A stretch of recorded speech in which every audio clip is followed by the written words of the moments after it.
నమస్తే welcome to యోయోటీవీ. So ప్రస్తుతం మనతో మాట్లాడడానికి కాంగ్రెస్ పార్టీ సీనియర్ నాయకులు వి హనుమంతరావు గారు ఉన్నారు. ఒకసారి మాట్లాడదాం. సార్ నమస్తే సార్. సార్ ఇది ప్రెస్ మీట్ పెట్టడం జరిగింది. ఉత్తరప్రదేశ్లో రాయబరేలీ అమేథీలో తిరగడం జరిగింది. అక్కడ వాతావరణం చాలా బాగుంది. ఎప్పుడైతే ఇండియా కూటమిలో అఖిలేష్ కలవడం, దాని ద్వారా కలిసి పోటీ చేయడం జరుగుతుంది. దీనికి తోడు నరేంద్ర మోడీ మాటికి రాహుల్ గాంధీ పారిపోయిండు, ప్రియాంక పారిపోయిందంటే నేనెందుకు పారిపోతారో పోయి నిలబడ్డా. దాంతో ఒక ఊపు వచ్చింది. నేను అది చూసిన కదా. యోగి ఆదిత్యనాథ్ కేవలం లా అండ్ ఆర్డరే కంట్రోల్ చేసినా మిగతాది రైతుల సమస్య కానీ, నిరుద్యోగ సమస్య, నరేంద్ర మోడీ 2 కోట్ల ఉద్యోగాలు కానీ, బ్లాక్ మనీ కానీ, అదేవిధంగా డిమానిటేషన్ అన్నీ మర్చిపోయిండు. రైతులు కూడా సంవత్సరం కాలం రోడ్డు మీద వండుకున్న మినిమం సపోర్ట్ ప్రైజ్ ఇవన్నీ కూడా ఇవాళ ఉపయోగపడ్డది.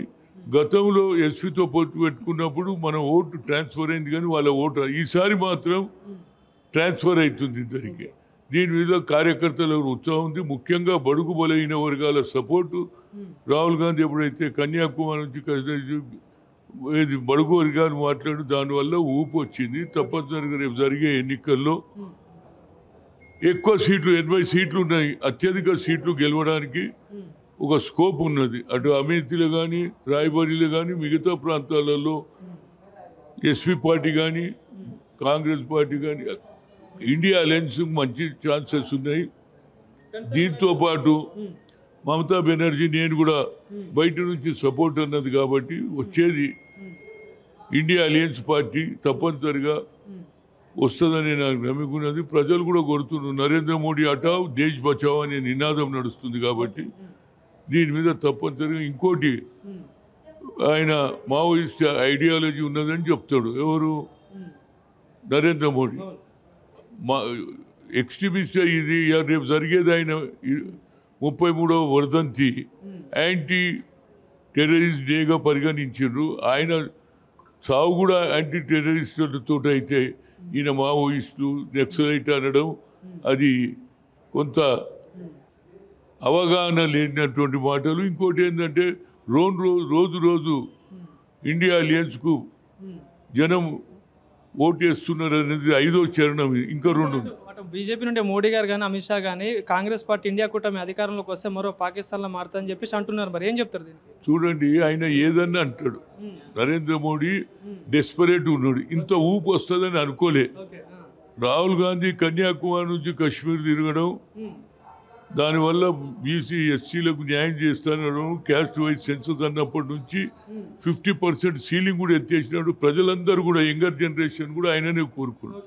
అదేవిధంగా న్యాయయాత్ర కూడా మణిపూర్ నుంచి ముంబై దానికి వచ్చిండు కాబట్టి ఆయనకు ఒక అవగాహన ఉన్నది. ప్రజల పక్షాన ఉన్నాడు. నరేంద్ర మోడీ ప్రజలను కలవడు, కేవలం చేతులు ఊపుతాడు తప్పితే ఎవరిని కలవడు. కాబట్టి ప్రజలను కలిసి అబ్కి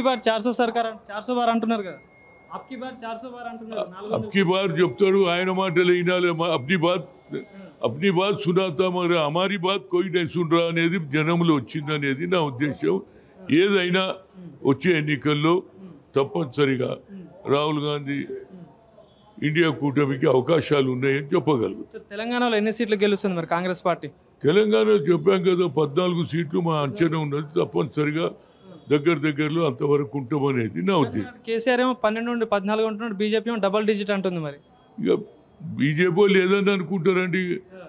మీడియానే వాళ్ళ చేతిలో ఉన్నది. బిజినెస్ పీపుల్ అదాని అంబానీ ఉన్నది. వాళ్ళు ఏదన్నా చెప్పగలుగుతారు. మాకు తెలిసినంత మటుకు ప్రజలలో ఏది గత ప్రభుత్వం కానీ, కేంద్ర ప్రభుత్వం కానీ ఎలాంటి మేమన్నా 2 లక్షల రుణమాఫీ చేసినాం, ప్రజలకు న్యాయం చేసినాం, రైతులను ఆదుకున్నాం. అదేవిధంగా రేపు 10 తర్వాత మేము కూడా తప్పనిసరిగా ఇచ్చిన 6 డిక్లరేషను రైతులకు ఇచ్చే మద్దతు ఇస్తాం అనేది రేవంత్ రెడ్డి చెప్తుండు. కాబట్టి ప్రజలు మమ్మల్ని నమ్ముతారు. ఎందుకంటే సోనియా గాంధీ ఇచ్చిన 6 డిక్లరేషన్ ప్రజలు నమ్మారు. అదేవిధంగా గతంలో సోనియా గాంధీ తెలంగాణ ఇస్తానది ఇచ్చింది. కాబట్టి ఆ నమ్మిక మీద ప్రజలు మా వైపు ఉన్నారు అనేది గట్టి నమ్మిక. బీజేపీ నాయకులు ఏమంటున్నారంటే ఆగస్టులో కాంగ్రెస్ పార్టీకి సంక్షోభం తప్పదు, కూలిపోయే ఛాన్స్ ఉందని చెప్పేసి అటు బీజేపీ అనుకుంటారు. మా ఇంటిని సర్వే ఇప్పుడు యుద్ధం అవుతుందా? యుద్ధం కాకముందు అన్నదమ్ములు అందరూ కొట్లాడుకుంటారు. యుద్ధం రాగానే తమ్ముని కొడితే అన్న కూడానే మా దగ్గర కూడా అన్ని కలిసి ఉంటాం. వాళ్ళు చెప్పినంత ఓకే ఈజీ ఏమి లేదు. ఓకే ప్రజలు మా వైపు ఉన్నారు. మేము కొట్లాడితే ప్రజలకు అన్యాయం జరుగుతుంది. మేము అందరం ఏకమవుతాం. తప్పనిసరిగా ఏది 6 నెలల్లో ప్రభుత్వం ఓడిపోతుంది, ఏడాదిలో వాళ్ళు కలలు కంటున్నారు. కనెక్టోని మేము ఎందుకొద్దంటాం. మేము ప్రభుత్వానికి ఇచ్చిన హామీలు నిలబెట్టుకుంటాం అనేది నా ఉద్దేశం. సార్ చివరిగా ఏం లేదు, ఇప్పుడు మొన్న బీజేపీ నుండి ఒక ఎంపీ అదే లక్ష్మణ్ గారు అంటున్నారు బీఆర్ఎస్ పార్టీ కాంగ్రెస్లో గెలవబోతుంది అని చెప్పేసి అంటున్నారు. సో మరి వస్తే కలుపుకుంటారా? ఇక ఆయన ఊహ ఎందుకున్నదో మాకు అర్థం. మేము ఆర్ఎస్ఎస్ తోటి కలిసి ఎప్పుడో కలుగుతాము. ఇన్నేళ్ల నుంచి ఎప్పుడన్నా ఆర్ఎస్ తోటి సంబంధాలు పెట్టుకున్నాము, లెఫ్ట్ తోటి పెట్టుకున్నాం. కానీ ఎన్నడూ కూడా మేము మతతత్వ పార్టీతో సంబోధించాం. కానీ అది ఆయన ఆలోచన, కానీ ఆ ఆలోచన ఎప్పుడు నెరవేరదు అనేది నా ఉద్దేశం. సరే ఇంకోటి చివరిగా కేసీఆర్ గారు ఏమంటున్నారంటే కాంగ్రెస్ పార్టీ రైతులకు 500 బోనస్ ఇస్తా అన్నది, కానీ ఇప్పుడు కాంగ్రెస్ పార్టీ రైతులకు 500 బోనస్ ఇస్తా అన్నది, కానీ ఇప్పుడు మాట మార్చింది, బోనస్ ఇవ్వడం లేదని చేసి మోసం చేసింది ప్రజలని అంటున్నారు. ఇప్పుడు ఆయన ఏది ఇచ్చినా వాగ్దానాలు తప్పనిసరిగా పూర్తి చేస్తాం.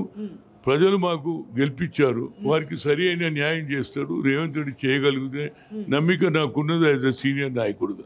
Thank you sir.